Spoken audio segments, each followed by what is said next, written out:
Hey there, everyone. Welcome back to the channel. It is Denise Salcedo, and I'm very stoked to present to you my guest for today. He is a former three-time TNA World Tag Team Champion. Ladies and gentlemen, please welcome Mike Santana. Mike, welcome back to the channel. How are you?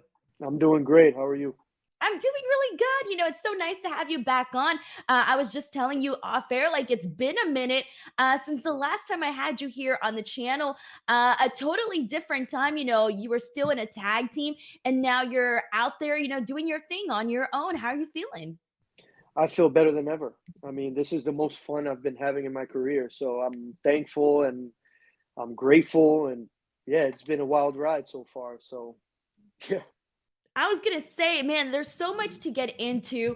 And I guess I want to start off with first and foremost, I want to say that I had the chance to watch your Immerse episode, and that just dropped right now for those of you guys who are watching. But I got a chance to preview the episode, and it's really deep, Mike.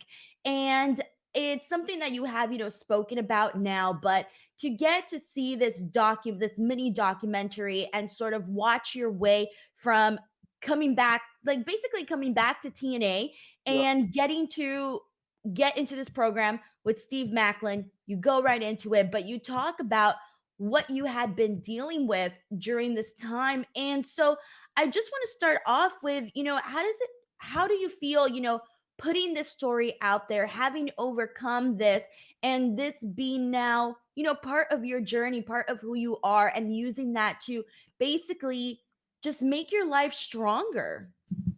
yeah.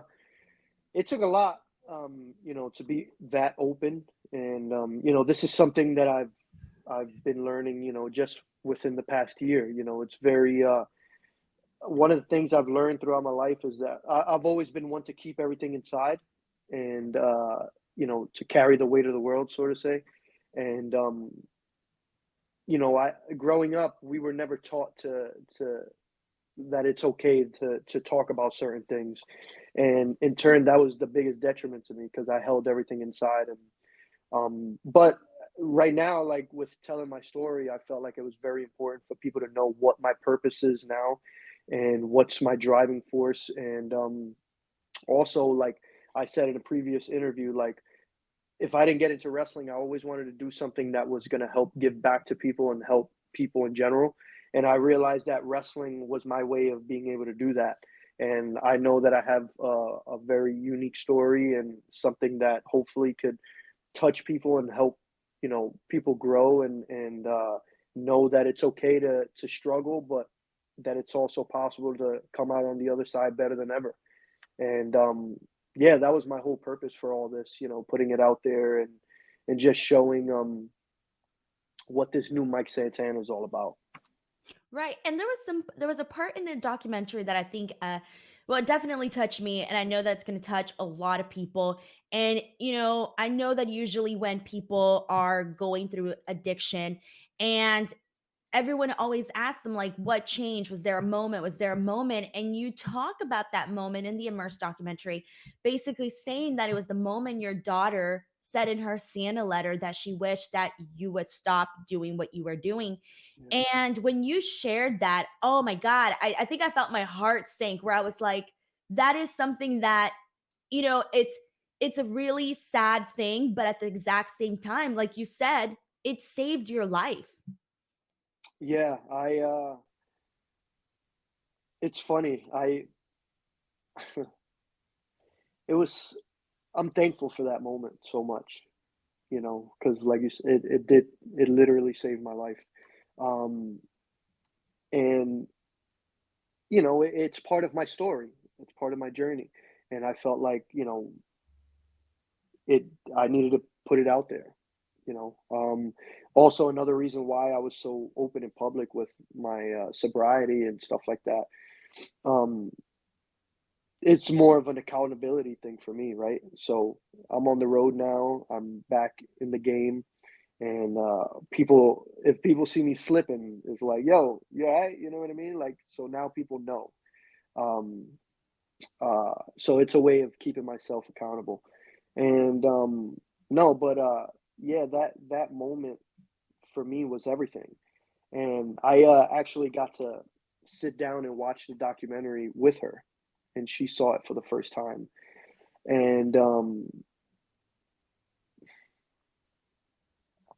when it was done, another moment that I'll forever cherish. When it was done, she looked over at me and she goes, "Papi, I'm proud of you." And she was like, "I'm happy that I was able to save your life." So And then, how old is she right now? she's turning 10 years old. She's 10 years old. So, like, right now, like, I know kids nowadays, they're so much smarter, right? Yeah, But you know that down the line, it's going to be a thing. Like, when she gets older and she understands the gravity of the situation a lot more, it's going to be yep, something that is just like, it's like an ever bonding thing, I think, between yep, you and your daughter that you're forever going to have that. yep, exactly, exactly. And for her to know that, yeah, I needed a change for me, right? Like it starts with yourself. But for her to know that she was the driving force behind that, is a huge deal. And yeah, man, she's special. Yeah, and I'm so glad that you're on the other side of it now because when you just get onto the part of addiction, it gets very dark. And I know this because I know, and I'm sure a lot of people watching have seen family members go through it, and some people have came out on the other side of it, thankfully, and unfortunately, others have not. And so when you think of that dark time, and of course, everyone's path and journey is different, if Yep. you had the chance right now to say something to anybody here that's either A, suffering with a loved one who is going through something similar, or B, is the person that is struggling, what do you say to that person right now that I don't know, maybe or maybe not can help? Because I know sometimes when you're in that space, it takes something so profound like Mhm. your daughter writing that letter to Mhm. really break you out of it, to break out of it. Yep. I know it's like the cliche thing, but there's help out there. There's so much help out there. Um, and you're not alone. A lot of us, like when we're going through addiction and dealing with those things, like we feel that no one understands us, and that it's the most alone we feel because of the shame, because of the guilt. Like I grew up with a lot of addicts in my family. So me knowing that I was going through the same thing, I was very ashamed because I was like, yo, I should know better. I grew up seeing this. I grew up seeing what how addiction has destroyed, members of my family. So why am I going through this? Um, so, you start to feel alone with a lot of things, but the fact of the matter is there's so many people that care about you and that love you, and of course you don't see it in the moment, but it's there, and everyone's rock bottom is different. For me, you know, seeing that letter from my daughter was my rock bottom. Like I knew, like, all right, this is it. I need a change, or I'm gonna lose my life. Um, and but yeah, everyone's rock bottom is different. And if you want to get better, you're gonna get better. You have to want it for yourself. Don't do it for anybody else other than you, because that's where it starts, right? If you go into it thinking, "All right, I'm gonna do it because this person wants it or that person wants," it's not gonna work. It has to come from within you, and put in the work. If you want it, you'll make it happen. You hold the keys. You're able to change whatever you want about your life, and yeah, there's tons of help out there. Thankfully, I was able to find a place that was, I mean, excellent. Like everyone I worked with was super caring, and they were all former addicts also, so they understood and they got it. And being in there for those 30 days changed my life. I got to meet some special people that I still keep in contact with today. I'm part of a huge group chat with all the guys that I was in rehab with, and we all check in every single morning, and we all stay in touch with each other, keep each other in check. And yeah, I still go to meetings every month, and yeah, but it's possible. No, it definitely is. And I think sometimes people need to hear that, right? Because sometimes you feel like it's not possible. And you hear stories and people say, oh, you go for help and you're able to like get through it, but it's just so Mhm. much harder than that. How long had you been dealing with this issue, and when did you know you had when did you realize you had a problem? Um, so it started on like, I dibbled and dabbled like throughout my life, right? I started, with drinking and other substances when I was very young, a teenager, experimenting or whatever. Uh, but throughout my life, it was always like an on and off thing. Um, but I'd say when my dad passed away, January 1st, 2020, that's when it was because I a lot of the things that I dealt with in my life I kept inside and I never dealt with. And when my dad passed away, it was like finally the soda bottle that I was shaking exploded, and that was the catalyst to that whirlwind that I that I went through. Um, and then so my dad passed away January 1st, 2020, and then the pandemic happened. The world shut down in March, right? So I found out my dad passed away when I was at work at Daly's place. So I had to fly back to New York, deal with everything, and then I just took 2 weeks off and I went back on the road. And then pandemic happened. We were back at Daly's place. So every single week I was back at the place that reminded me of when I lost my father. So how I dealt with that with, you know, numbing myself, so to say. And that's how I was able to get through it. Just I to this day hate Daly's place and hate Jacksonville, Florida, because it just reminds me of the day that I got the news and I had to rush out of there. So, but yeah, so after losing him, having to deal with the pandemic, world shut down, then going back to the same place where I got the news and being reminded of that day every week. Um, Plus dealing with my own internal personal stuff, everything just started snowballing. And it went from something that I was, all right, I'm just doing this on the road just to get by or whatever. But then I knew it was a problem when I had to start numbing myself when I got home, and my body was already accustomed and already had gotten used to, the drinking or whatever. So like I couldn't last more than a day or two without, you know, self-medicating because my body was already used to it. And that was like, all right, now I have a problem. And again, dealing with shame and dealing with guilt. I didn't speak about it to anybody. I was able to hide it. And then finally, when I got hurt, I'm home now. And by that point, I was already an addict, you know, and there was no way of hiding it anymore. And being out for days on end, disappearing, that's when I was like, all right, yeah, it's an issue because now, like, my body needs it. And yeah, And I think it's, I think sometimes like I think sometimes people are so afraid to ask for help, like you mentioned, because there's this guilt. And there's yeah, also this huge stigma yep, because people that have never dealt with it or people that don't know about it, they see it and they're like, oh, he's just a drunk, or like some awful way of putting it, right? Without hmm, realizing, hey, this is actually a disease. And I don't yep, think that until you're educated that this is a disease, that you look at it differently. And so what happens is that sometimes, relationships, when you're going through something like this, they get messed up. They yep. Whether you have professional relationships or personal relationships, they get messed up because of it. Um, for I know you mentioned that in the documentary, having some, fallouts and whatnot or things happening. Have you been able to try to repair those just yet? Um, with the people that mattered, yeah.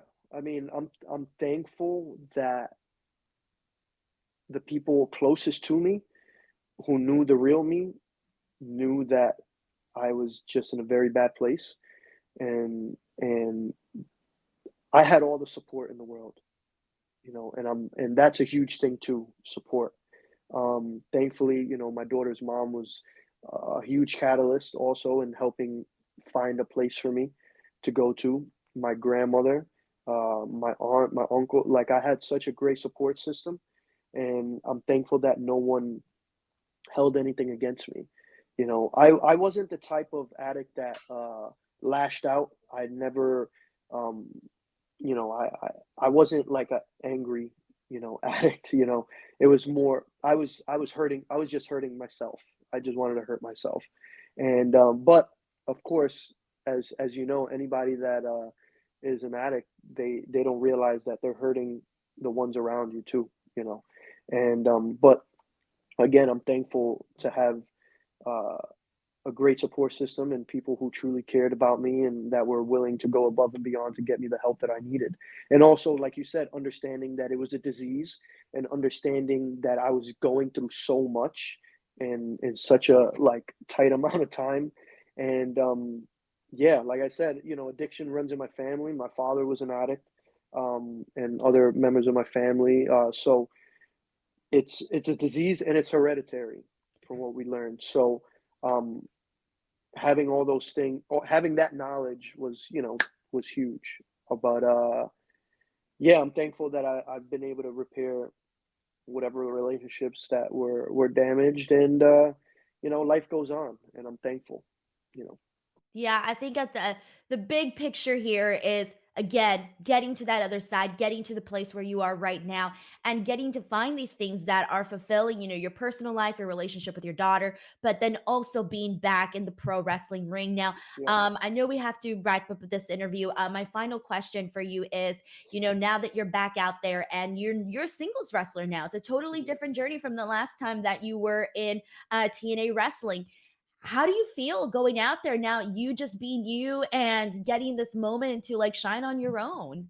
It's very liberating. It's very it's not taking away from anything that I've done as a tag team. We had a great run. We got to do a lot of great things together.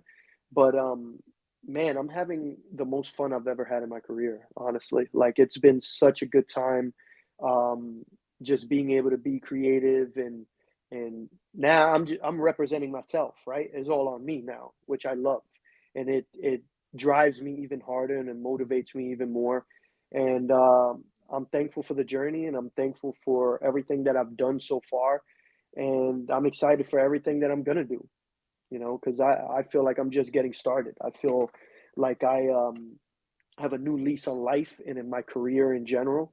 And I'm excited to see where it goes, like the fact that when I left AEW, just how everything just picked up right away. I was so like drawn. I was like, man, I'm so thankful, right? Because of course, there's always that little doubt in the back of your mind. It's like, oh, are people gonna care?